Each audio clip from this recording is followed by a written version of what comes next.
Welcome back, boys and girls. Today we're reading Chapter 9 of Charlotte's Web, Wilbur's Boast. A spider's web is stronger than it looks. Although it is made of thin, delicate strands, the web is not easily broken.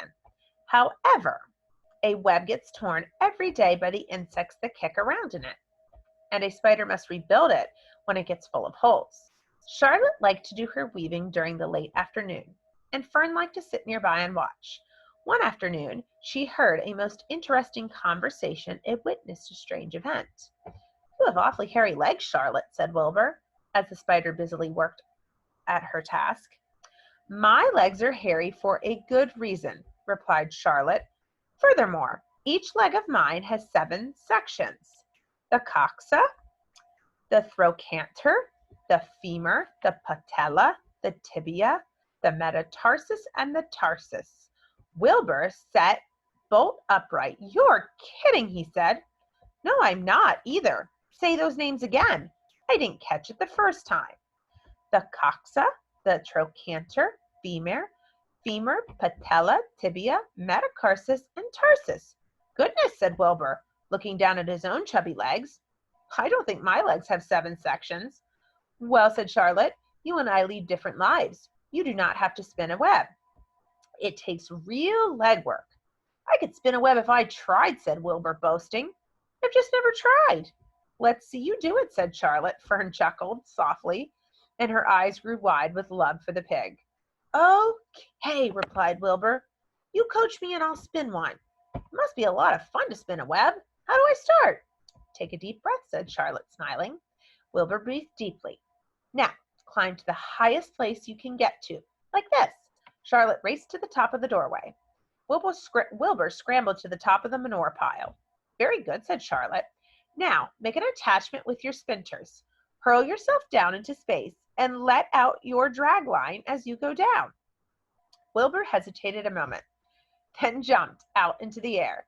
He glanced hastily behind to see if a piece of rope was following him to check his fall, but nothing seemed to be happening in his rear, and the next thing he knew, he landed with a thump, whoomp, and he grunted. Charlotte laughed so hard, her web began to sway. "What did I do wrong?" asked the pig, when he recovered from his bump.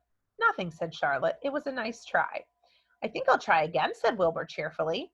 I believe what I need is a little piece of string to hold me." The pig walked out to his yard. "You there, Templeton," he called. The rat poked his head out from under the trough. "Got a little piece of string I could borrow?" asked Wilbur. "I need to spin a web." "Yes, indeed," replied Templeton, who saved string. "No trouble at all. Anything to oblige." He crept down into his hole, pushed the goose egg out of the way, and returned with an old piece of dirty white string. Wilbur examined it. "That's just the thing," he said. "Tie one end to my tail, will you, Templeton?" Wilbur crouched low, with his thin curly tail toward the rat. Templeton seized the string, passed it around the end of the pig's tail, and tied 2 half hitches. Charlotte watched in delight. Like Fern, she was truly fond of Wilbur, whose smelly pen and stale food attracted the flies that she needed, and she was proud to see that he was not a quitter, and he was willing to try again to spin a web. While the rat and the spider and the little girl watched, Wilbur climbed again to the top of the manure pile, full of energy and hope. "Everybody watch!" he cried, and summoning all his strength, he threw himself into the air, head first. The string trailed behind him, but as he neglected to fasten the other end to anything, it didn't really do any good, and Wilbur landed with a thud, crashed, and hurt. Tears came to his eyes. Templeton grinned. Charlotte just sat quietly. After a bit, she spoke. "You can't spin a web, Wilbur, and I advise you to put the idea out of your mind. You lack 2 things needed for spinning a web." "What are they?" asked Wilbur sadly. "You lack a set of spinsters, and you lack knowledge. But cheer up. You don't need a web. Zuckerman supplies you with 3 big meals a day. Why should you worry about trapping food?" Wilbur sighed. "You're ever so much cleverer and brighter than I am, Charlotte. I guess I'm just trying to show off." Serves me right. Templeton untied his string and took it back to his home. Charlotte returned to her weaving. You needn't feel too bad, Wilbur, she said. Not many creatures can spin webs. Even men aren't as good as spiders, although they think they're pretty good, and they'll try anything. Did you ever hear of the Queensborough Bridge? Wilbur shook his head. Is it a web? Sort of, replied Charlotte. But do you know how long it took the men to build it? 8 whole years. My goodness, I would have starved to death waiting that long. I can make a web in a single evening. What do people catch in the Queensborough Bridge? Bugs? Asked Wilbur. No, said Charlotte. They don't catch anything.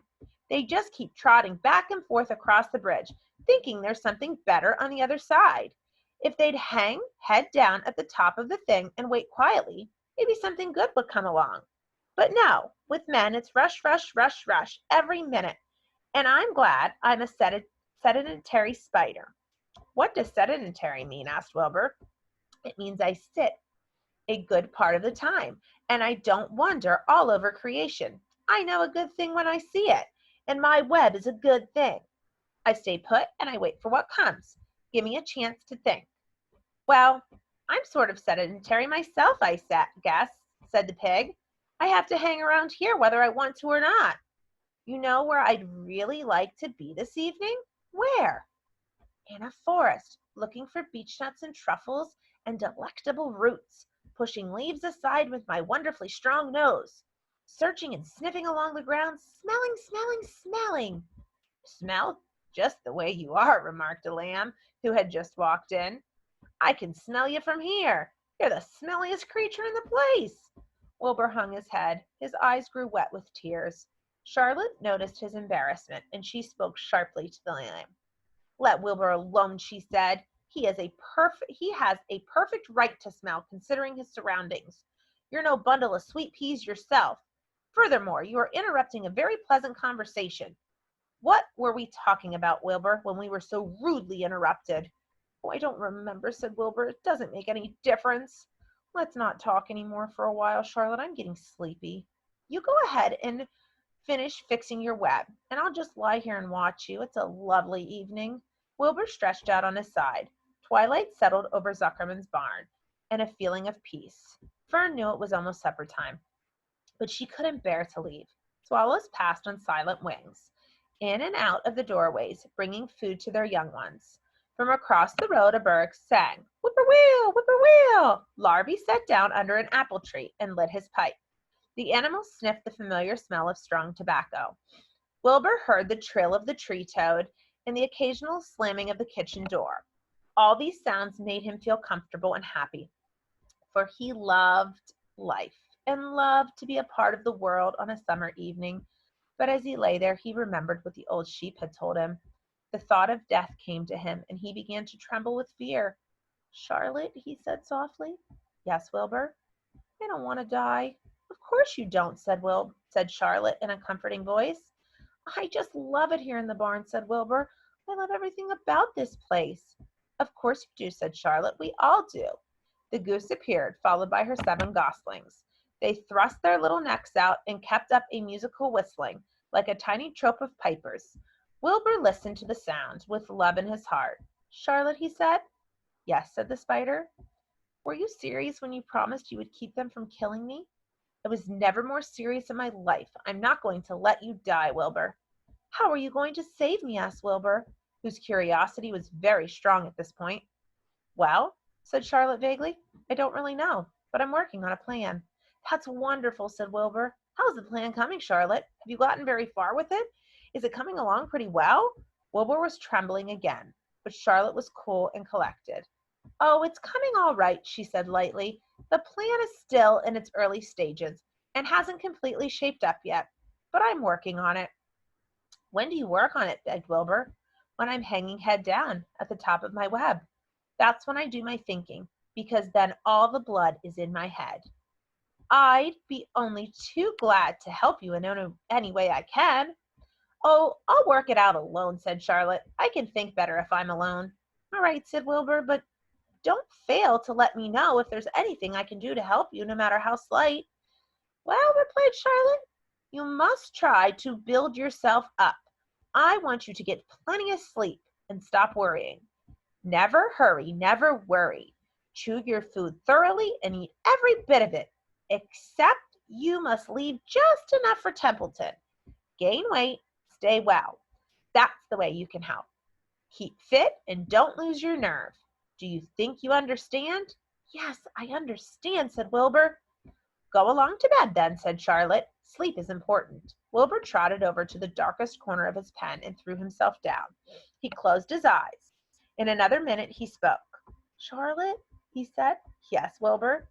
May I go out to my trough and see if I left any of my supper? I think I left just a tiny bit of mashed potato. Very well, said Charlotte. But I want you in bed again without delay. Wilbur started to race out to his yard. Slowly, slowly, said Charlotte. Never hurry, never worry. Wilbur checked himself and crept slowly to his trough. He found a bit of potato, chewed it carefully, swallowed it, and walked back to bed. He closed his eyes and was silent for a while. Charlotte, he said in a whisper. Yes. May I get a drink of milk? I think there are a few drops of my milk left in the trough. No, the trough is dry, and I want you to go to sleep. No more talking. Close your eyes and go to sleep. Wilbur shut his eyes.